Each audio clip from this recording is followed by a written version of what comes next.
Noob School. All right, welcome back to Noob School. Today I'm with a really good friend, Graham Howle. Graham owns Mosaic Management here in Greenville, and Mosaic Management does a lot of things. I'll let him explain it to you. But as far as I can tell, he helps entrepreneurs kind of better manage their businesses. He also owns his own businesses. He's invested in businesses. He owns real estate. He also plays a mean bass, and he's a good traveler. Thank you, John. You're welcome. So thanks for being here today, Graham. I think when they find out about what your life looks like now, the Noob Schoolers will say, "Hey, I want that job." Yes. Yeah. And you've done that on purpose. Oh, yeah. Yeah. Life engineering. Life engineering. Life engineering, I love that. Mm-hmm. I think so many people, for whatever reason, they go through life not engineering their life, just kind of putting up with whatever's going on and bitching about it. Right. And finding other people in the same camp who will allow you to bitch if you allow them to bitch. Oh, yeah. Victims. Yeah, victims. Yeah. Yeah. Like Mr. 12-pack of make all my troubles go away. Yes. I've been there. Yeah. I might have, Graham. I might have. No, but I will let him tell you more about his business. But before we get into that, I got to tell you, the reason that Graham and I became friends and met each other was because Graham, even though he was already successful, Graham cold called me. We didn't know each other from Adam. This had to be, how many years ago? 11 years ago. 11 years ago. Mm-hmm. And I tell you, I can't remember really responding to any other cold calls since then. I mean, not one person has called me with a good, I'll call it a spiel, but a good reason, like this is why I'm calling. Because I think, based on what I know about you, I think I might be able to help you. And it turned out to be very good for particularly for me, but for both of us. So let's start with that. Okay. Tell them, first of all, why you picked me, and then what your cold call sounded like that it would get my attention. Okay. And I hope I don't remember exactly what the cold call sounded like, but I remember exactly why I picked you, because I had this, and I read this somewhere, because a lot of my ideas are not, most of them, well, I might not have any original ideas because I read a lot and I watch a lot of YouTube videos, podcasts, books. But I think that, I had done an ideal prospect, who is my ideal prospect? And so, there's different sales. If you're trying to get a lot of sales, it doesn't matter. It's a numbers game. But if you're looking for specific people, who are they? Mm-hmm. And you want to make sure you do a good job on the cold call, because you got to land. Mm-hmm. I mean, there might have been 5 people on my list, so I got to put my best foot forward. Mm-hmm. So I had this list of all the different reasons I was calling you, and it's high net worth individual with business interests. I knew something about you, and be very interesting. Mm-hmm. So I was like, well, that's who I needed to call. Mm-hmm. But I'll tell you something that you probably don't know. Mm-hmm. So I had a business coach at the time that I was trading services with. Yeah. And I'm kind of, I'm very introverted. I know I probably don't seem that way when you meet me in public, but introversion is, where an extrovert is where you get your energy from. So I get my energy kind of being by myself. Mm-hmm. But I'm also kind of, I was anxious about calling you for sure. Mm-hmm. But I had a business coach, and she's like, and one of the things she said is, who's your ideal client, right? And I said, John Sterling. She goes, I want you to, by the end of the session, we're going to call him. And she was in the room with me. Right then. Yeah. That's so cool. So thank goodness she was there, but you might not have done it. Well, I think I probably would. I feel like we would have met up anyway at some point because we're tight. Yeah. I mean, we're good friends. Yeah. So I feel like that would have happened eventually, but maybe it wouldn't have been for a while. Yeah. But it happened, and can I tell them what happened afterwards, or you want to tell that story? Sure. So I cold called. I can't remember what I said. I think I told them that I was, who my clients were, and with their permission, I told them, and told them what I did, and then how I thought. I think I told you how I thought I could help, and I think it was worth meeting up and just discussing it further. Yeah. And you said, how about meet me at CrossFit? We'll work out and then go to lunch or breakfast after that. Yeah. And so I did, and that was the hardest workout of my life. I was not in good shape. And I mean, I show up and cut off khakis and, I think Chuck Taylors and long socks and, belt on, I think. Yeah. And did my first burpees. And I mean, I remember that workout. It was kettlebells, burpees, and rower. I mean, I remember. And then it about killed me. So we went to eat afterwards and thought we had a good discussion. And then, so I follow up the next week. Yeah. And he said, I thought it went well. Why don't we meet at CrossFit again? And then we'll go talk at lunch afterwards. And I was like, oh, okay. So we did it again. And then the following week, follow up again. And it's like, I thought that was a good, same thing. Yeah. And so at that point, I was like, all right. I was so sore. I just, paid for a membership and started going every day. And I've been, 11 years. Physical fitness has been a priority, and it changed my life. Yeah. Well, I think, I know that I've helped you with some things, but I know that you've helped me more. I know that. And there's a lot of things that you've done besides that. Yeah. We could argue about that, but it's we helped each other. But that's interesting. So many interesting things about this situation to me is that's happening because you picked well. You chose your ideal prospect. Right. Who's going to work well with you and your business. Listen, we probably both had some bad customers. That just like drive you crazy and lie to you and won't pay and whatever. But when you get the right ones and you're helping them, they're helping you. You almost can't help each other enough. Right. I know the more I help you, the more. It's just the way it goes. Yeah. So I think there's so much about that. A part of it is, as you were describing what I was doing, I think the CrossFit thing was partly because I was just really into CrossFit at the time. Right. Partly. I just wanted everyone to come. Yes. But it was also partly to test. That like when someone says, like, do you want to meet? I mean, not to make it so damn easy for them. Right. Like, what time would you like to meet? Right. We'll have cinnamon buns, So meet me at the CrossFit, 6:30 a.m. Tuesday. And the other thing is, when you said we did it 3 times in a row, sometimes a business owner just needs some time. They just need to see you more than once. Yes. Maybe it takes 3 times. Maybe it takes 5 times. Maybe they come back at Thanksgiving. They're just not quite ready. It's an emotional thing. And so I think that people just need to understand that and just not be in a rush. As long as they're giving you the next appointment. Right. Just keep coming. Yeah. No big deal. Right. Yeah, so I think when the cold call, to me, it sounded like it was, first of all, it was very conversational. I could not sense that Graham was nervous or calling off a sheet. It was more like, hey, Graham Howle, I'm with Mosaic Capital. I help entrepreneurs like you around town, mostly really make it easier for you to manage your businesses and make more money for less time with people like this and that. And, I don't know if it's going to work for you or if it worked for you or not, but I'd love to sit down with you and just talk it through. Maybe I can help. Right. Something like that.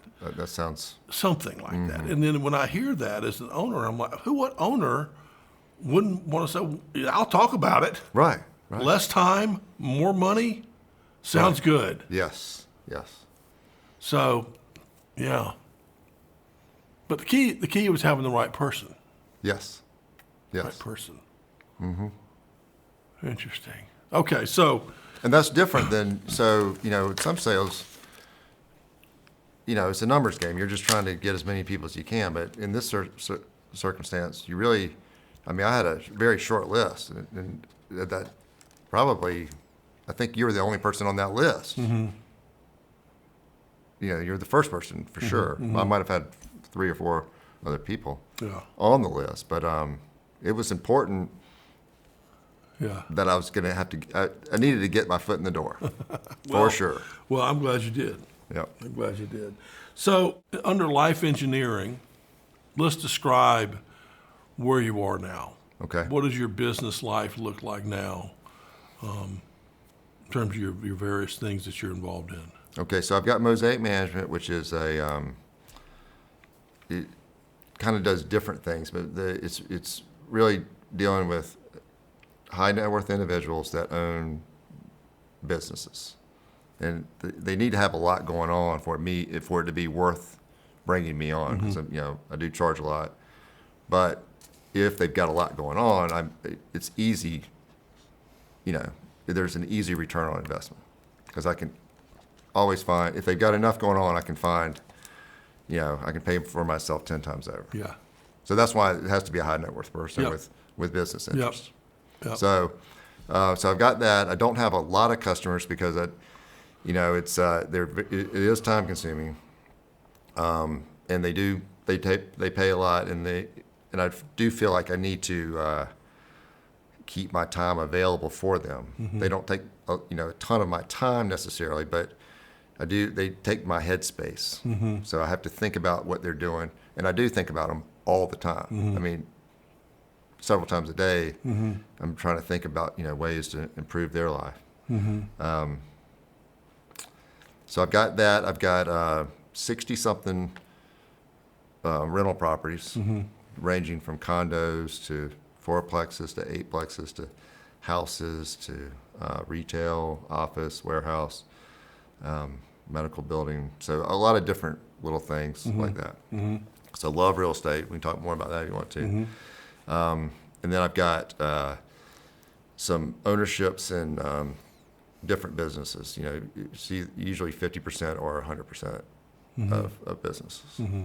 And I'm for the ones that are 50%, I'm the kind of the silent partner, and the other person's the operational partner. Mm-hmm.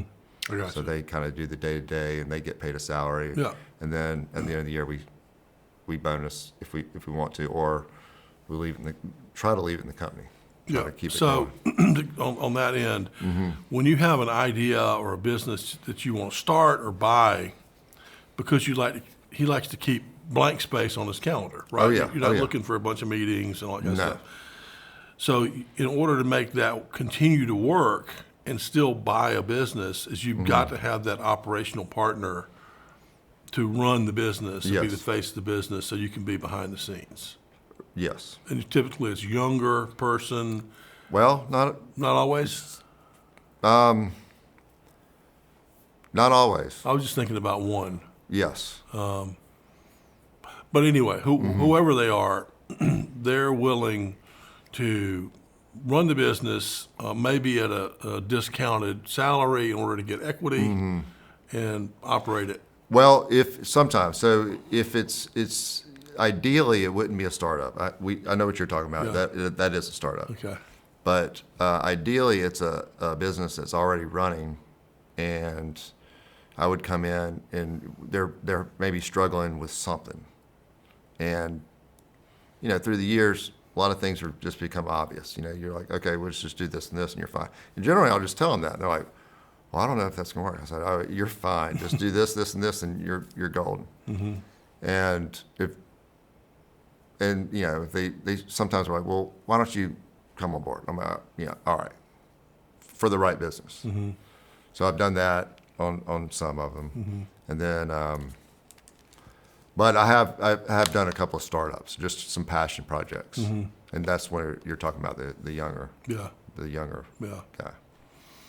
But generally speaking, I think you've gotten good at being able to get a business operating one way or another by bringing somebody else in to Yes. operate it. Yeah. And I on the other hand have gotten stuck time after time. I think it's a hard thing to do is to give it up Yes. to somebody.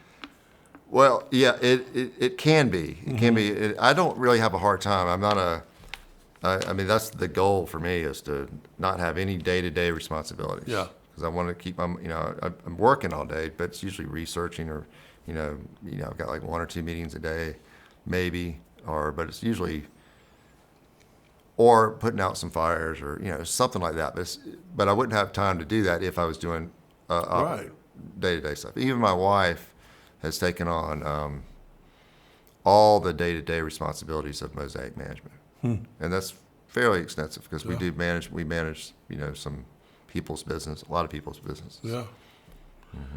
Interesting. 60-something real estate properties, several businesses, the management for entrepreneurs, which, of course, I mean, people might ask, why would you do that with all this other stuff you got? And I think you told me before, it creates more business opportunities if you're working with people like you and I have done other stuff together. And Yes. you're just, Well, so that's a great question. So I'm not really looking for any more clients. I mean, I would take the right one, of course, but you're right. I'm kind of, I've got the businesses going. Everything's going pretty good. I don't want to stop anything, but I am looking at a business probably, or real estate, every day. Yeah. And so I'm more taking my knowledge and just being kind of my own consultant. It's good. You know what I mean? Yeah. Well, I think you also spent, because of this white space on your calendar, Graham spends a ton of time learning. Oh, yeah. I mean, I've never seen anyone, study so much YouTube on a certain subject. Right. Whether it's, how to refinance a property or whatever it is, and I think that gives you a big advantage. While other people are out making the donuts, Right. you're getting smarter, Right. smarter and smarter. And I think about like Buffett and Munger. I mean, for what, 70 years, those guys have been reading all day? Oh, yeah. I mean, Yeah. how smart are they? Right. 10 hours a day, they're reading something. Yeah. And it just, they're able to make good decisions. Right. And they're not. And I read something about Munger one time. He's like, yeah, I do 4 investments. I mean, like, what? Yeah. And it's like, yeah, I got this apartment complexes, and and he was like, that's all I do. But he knows those things really well. Yeah. I mean, I kind of go off the path a couple of times, but I'm starting to know my lanes now. Like when all the Bitcoin craze was going, I guess it's still kind of going, but I was just like, people always ask me, I was like, I bet you're on that. I was like, no, I don't know.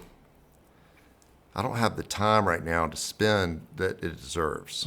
I know, blockchain's a great technology, and I know cryptocurrency is going to be big, but I mean, if I got into it right now, I'd be gambling, because I don't know it. Yeah. And I know I don't know it because I've gotten into a lot of things that I shouldn't have gotten into because I didn't know them well. Yeah. Well, it's a sign of maturity, Graham. We're getting smarter. Yes. So one thing that I do know about your business is one of your buildings that you own has a bar in it, right? Well, I don't own that building. I lease that You building. lease the building. But I own the business, yes. Okay. And so that's one of those businesses where you own it and you have an operational partner who runs it. Yes. Okay. Yes. So this is over in Clemson. Yes. And I kind of flippantly said, we've got some new laws in South Carolina that are making it much more expensive to operate a bar, making the insurance like 4 or 5 times higher. And I said, is that crushing your bar? And Graham, without even thinking, he goes, well, it might make it better. Yes. And I'm like, what do you mean? And he said, if we're able to withstand that higher cost, maybe some of our competition won't. Right. And we'll have more people come in and we can charge 25 cents more per beer or whatever. I mean, it's just an excellent way to look at every situation. Yes. Yes. That first of all, let's don't assume the worst. Right. Right. Maybe we shouldn't always assume the best, but we should at least know there's a best, there's a worst, and there's something in the middle. Yes. But we don't know what the answer is yet. Right. And I would say almost always, and this is a relatively new philosophy. It's at least about 3 years, maybe 3 years old for me. But I have found, there's some horrible things that can happen to you, and so I'm not talking about everything, but generally, when something bad happens, the first thing that pops in my mind now is, what good is going to come from this? Because it almost always does, if you're looking hard enough. Yeah. So it's because you got to practice philosophy. So that that's been a practice, but that's the first thing that pops in my head. Like we got in a car wreck going on a cruise, and I was like, the first thing that popped in my head was, I wonder what good is going to come from this. And of course, nothing as good has come from that, but Not yet. But that was the first thing that popped in my brain. Yeah, that's good.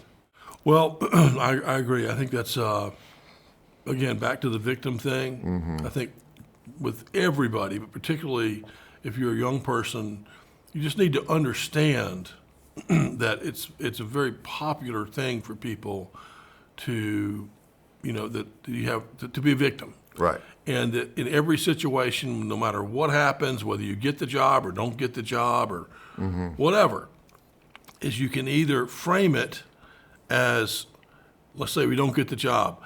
Well, I'm more likely to find a better one now. Oh, yeah. You could say that.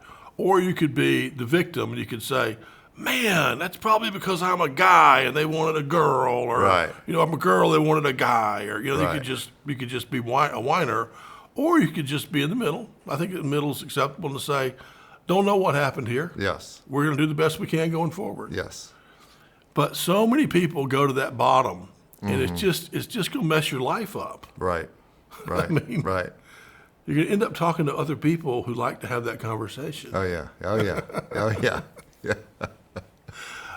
Yeah, there's so many examples. There's a guy in town that he's a fantastic attorney, real successful attorney, and he was a star running back for South Carolina. When he not star running back, he was a supposed star. He's a freshman and heavily recruited guy, and he was on the way to being this great athlete and has just completely destroyed his knee freshman year.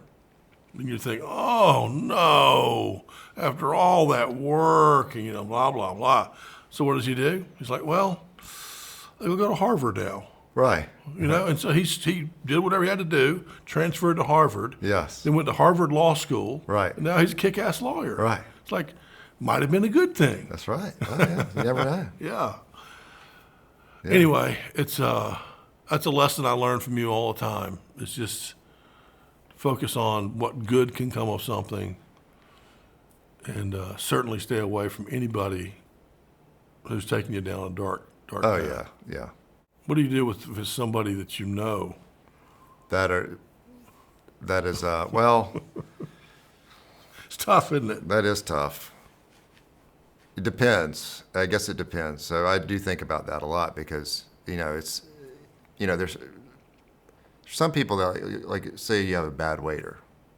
If I have a bad waiter, I don't let it bother me. I still probably give them the same, I maybe get them 15% instead of 20%. But I don't tell them they're a bad waiter because I don't really, if I don't know them, Yeah. it's not my job to make them a better waiter. Yeah. So I just leave. Yeah.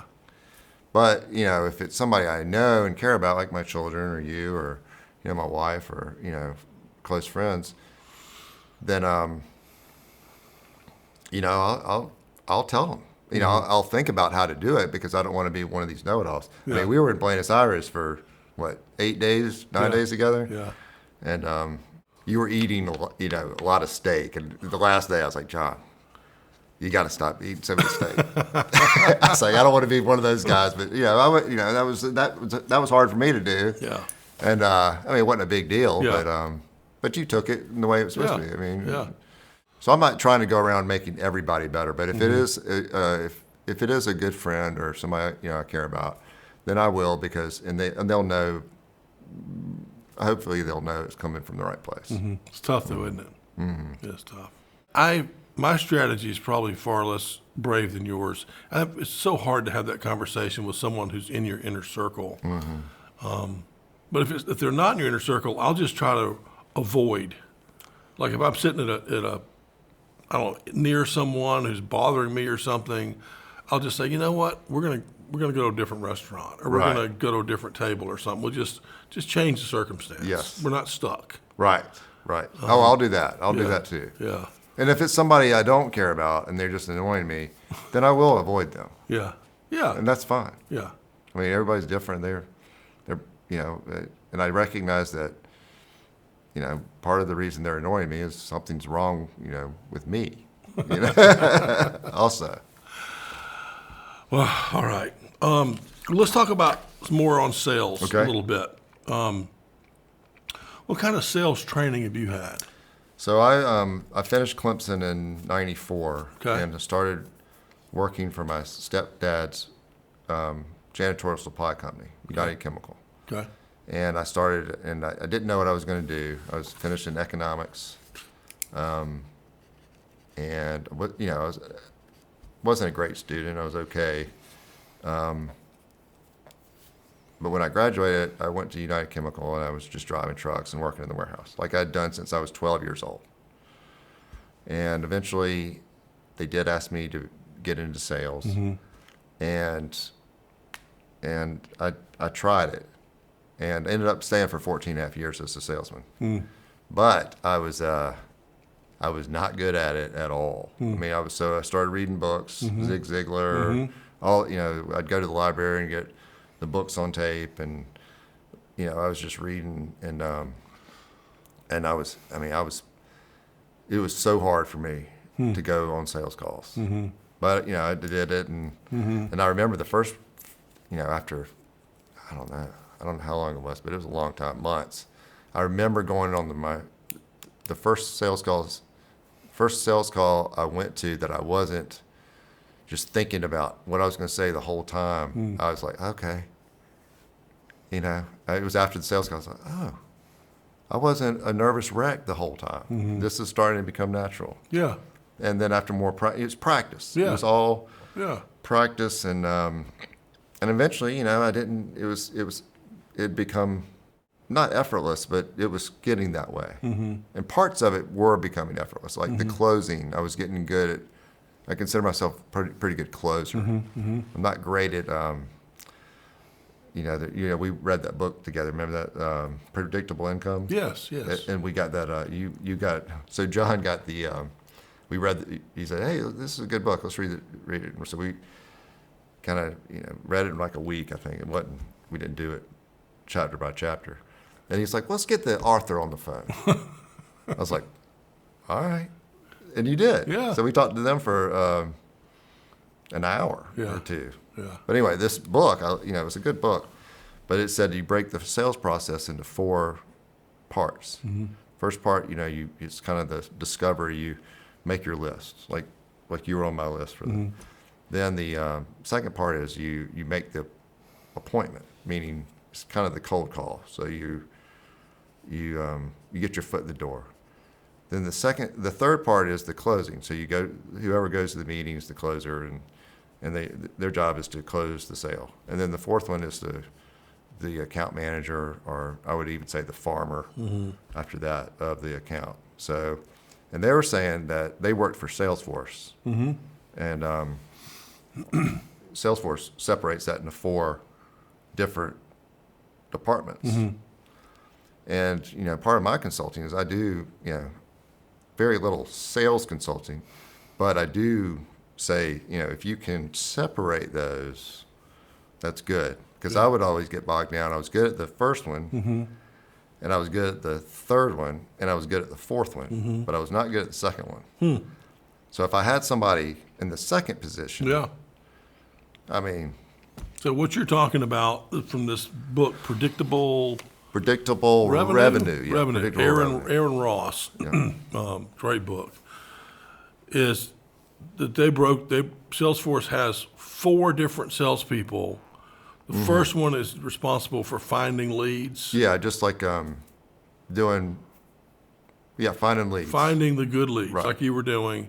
The second one is kind of having the initial call. Yeah. Find out if they're interested. The third one closes the business. Yeah. The fourth one is managing the account going Right. forward. Yeah, it makes sense that you'd have at least three of those. Because I mean, Right. the lead generation person is kind of like a marketing role. Right. Right. Interesting. Well, I agree. It is amazing how they split the sales role up. That's interesting. And you So- could even do that as a small company. You could outsource some of the Yeah, maybe the research yeah. or the I think you'd have to do the closing and the account management for sure. But So you know, career wise, got a Clemson in '94, and you had an economics degree, and you worked for this company that you'd worked for a long time while you were in school, and you got into sales, and you were there until you were about 35, about 35, 36. and then what happened?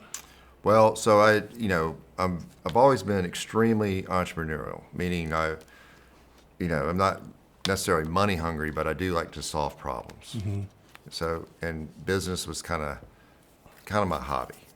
So I was doing all these side businesses, and a lot of them were related. Like I'd clean gym floors, with using our machines for United Chemical, and I sold peanuts for the baseball stadium, and I was always doing something, and that's when I got into real estate too.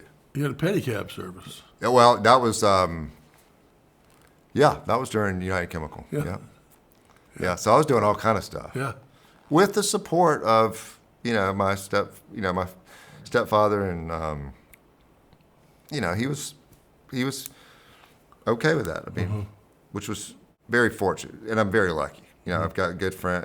I've had a lot of things good happen for me. So Yeah. you know, So but when you left there, what? Keep going on that. okay. So I eventually was making more money on the side than I was at United Chemical. Okay. And I was doing. This is before it was actually right around the recession, but it hadn't hit me. I was not educated enough to know what was about to happen to me with the refinancing and all that.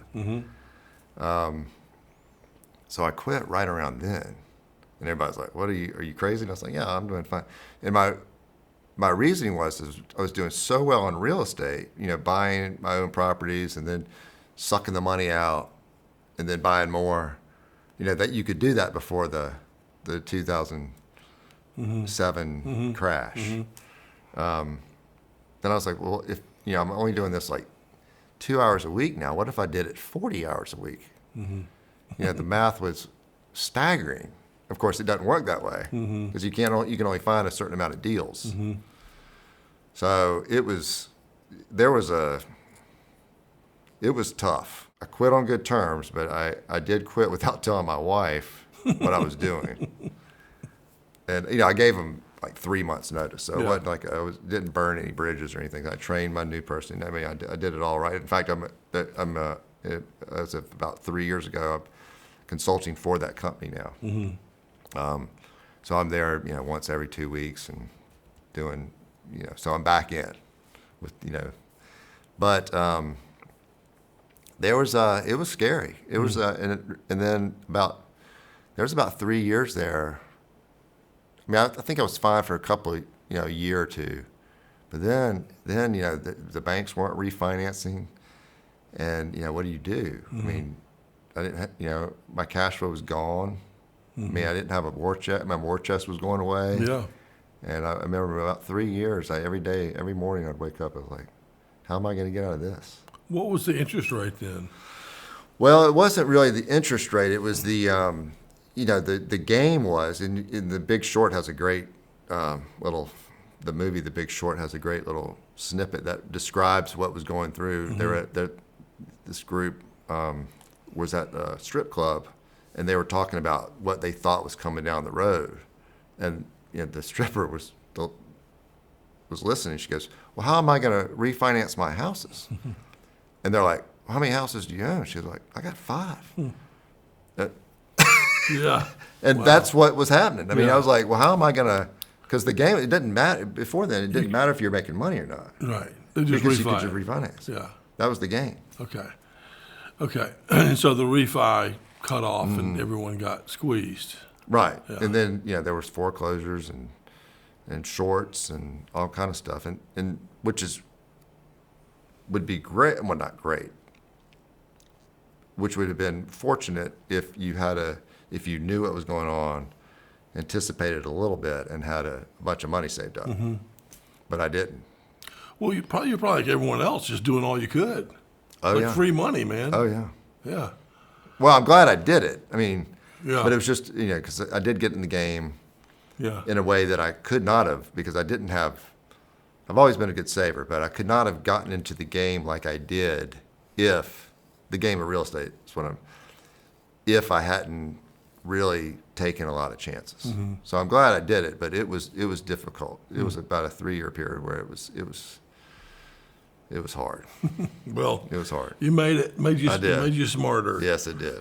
Well, do you follow anyone in sales? Do you follow like anyone on Instagram or anything? Or I know I do. I was you're supposed to say Noob School. Noob School. I'm There sorry. you go. Noob Come School. on now. Sorry. Come on This now. guy named John Sterling. There Yes, you go. I'm sorry. He's the best. Yes, he is the best.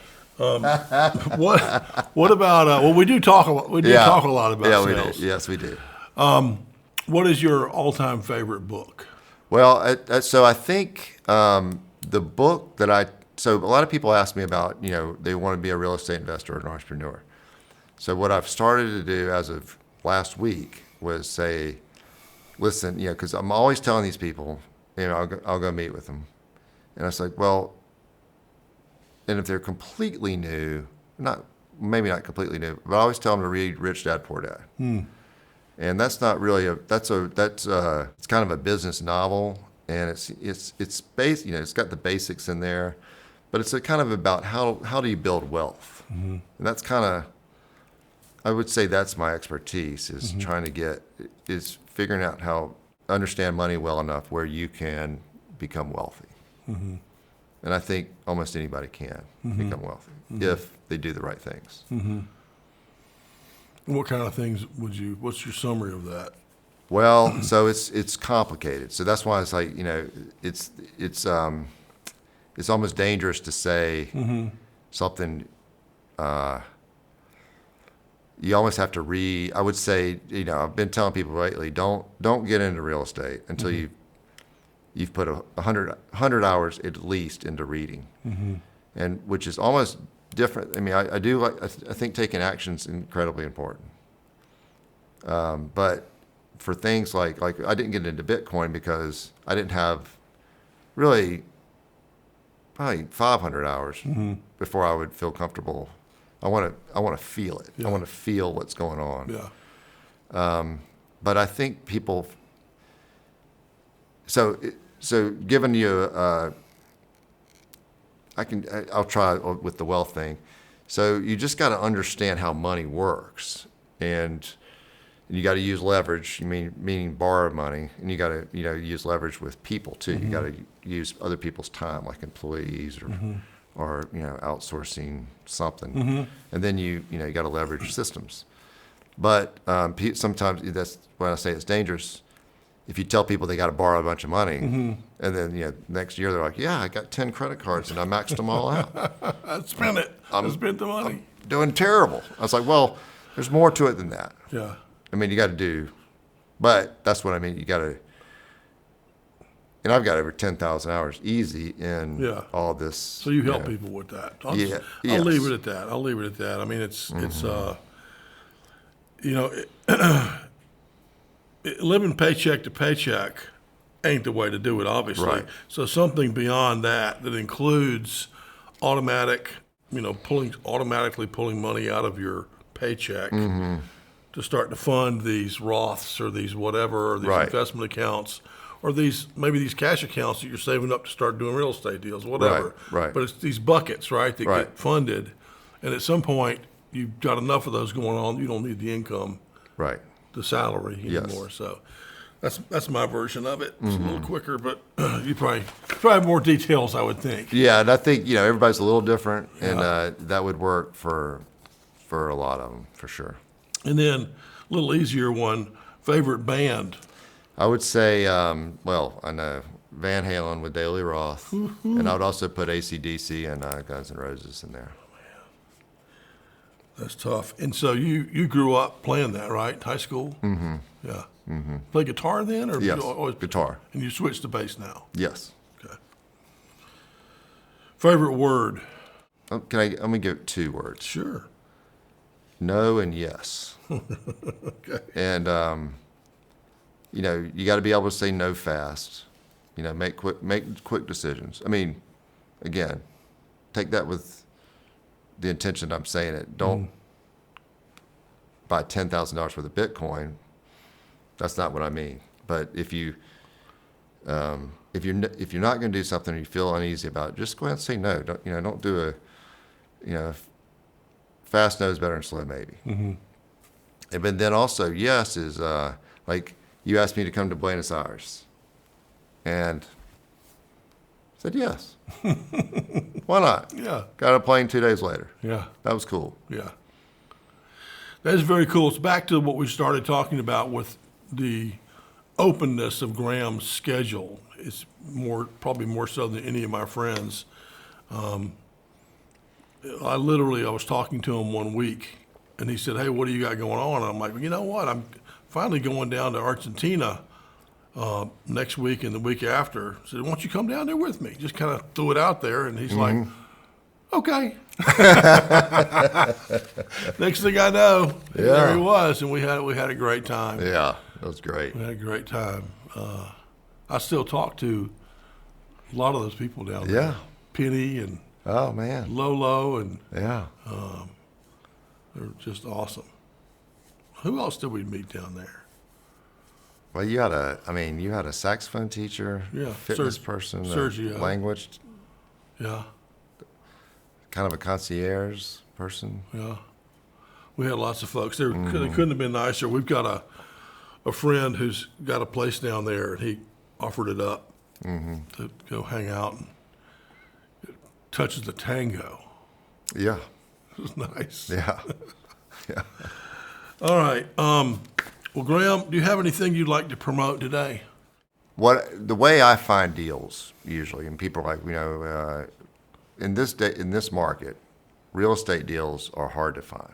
So yes, I would like to find more real estate deals, but they're generally deals that are off market, and they have something strange about them. So if you've got a deal like that, yeah, I want to hear about it, or a business like that. So a business or a real estate deal in this market that could be for sale Yes, to the right person. right. Okay. And I'll go ahead and say, or a business, a business that's maybe that's been in business 20 years, whatever. Not a startup. I'm not doing any startups. That just needs something's going wrong, and that's kind of my specialty. Yeah. So businesses and real estate. And before I hurt anybody's feelings, it's like 1 every 200 that I look at that I do. So I look at 200 deals before I do one. Okay.